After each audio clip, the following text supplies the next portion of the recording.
أما بعد أعوذ بالله السميع العليم من الشيطان الرجيم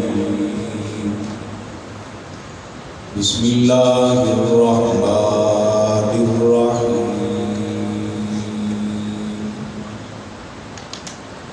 رحماء بينهم قال النبي صلى الله عليه وسلم لكل نبي رفيق ورفيقه في الجنة عثمان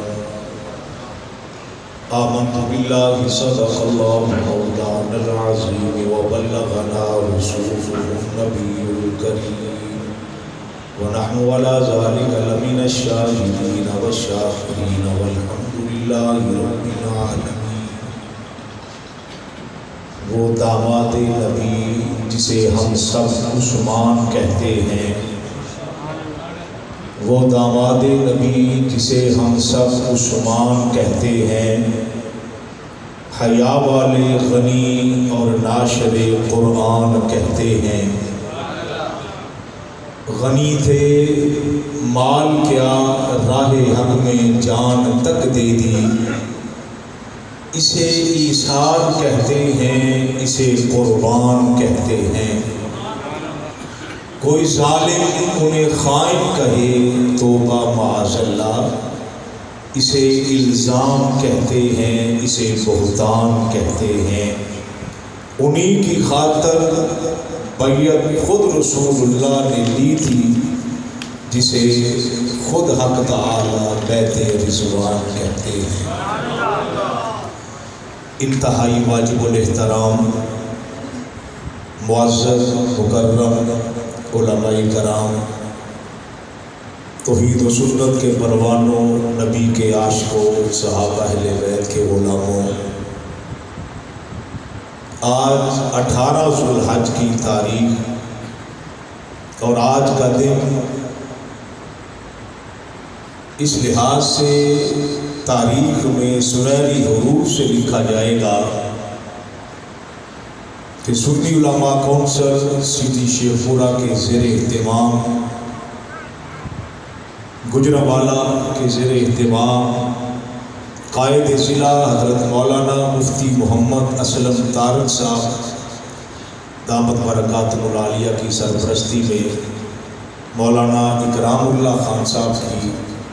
نگرانی میں آج کا یہ شہادت ذی النورین رضی اللہ تعالیٰ عنہ سیمینار، جس میں عملی طور پر اتحاد امت کا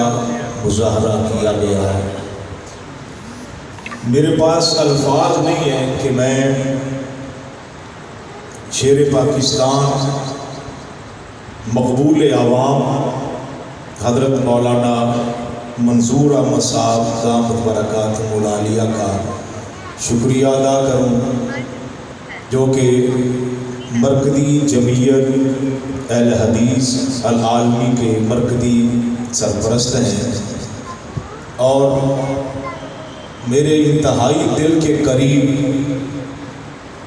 بریلوی عالم دین، خطیب پاکستان، مقرر شیخ بیان حضرت مولانا شرجیل مجددی صاحب دامت برکاتہ العالیہ وہ تشریف لائے، اور ان کے ساتھ قائد پنجاب مرکزی جمعیت اہل حدیث عالمی مولانا مشتاق چیمہ صاحب مدث اللہ العالی، حضرت مولانا امانت الرحمان عثمانی صاحب جو کہ مسلک اہل حدیث کے ہیں، وہ تشریف لائے، اور میں ان کو بھتیجے ہی کہہ سکتا ہوں، مولانا ابو بکر صدیق صاحب فاروق آباد والے، وہ یہاں PhD کر رہے ہیں، وہ اس سیمینار میں تشریف لائے۔ میں دل کی گہرائیوں سے سب کا شکریہ ادا کرتا ہوں۔ آپ نے اتحاد امت کا چورن بیچنے والوں کو دیکھا ہوگا، ایک بغل میں نبی کا گستاخ ہوتا ہے، دوسری بغل میں صحابہ کا گستاخ ہوتا ہے،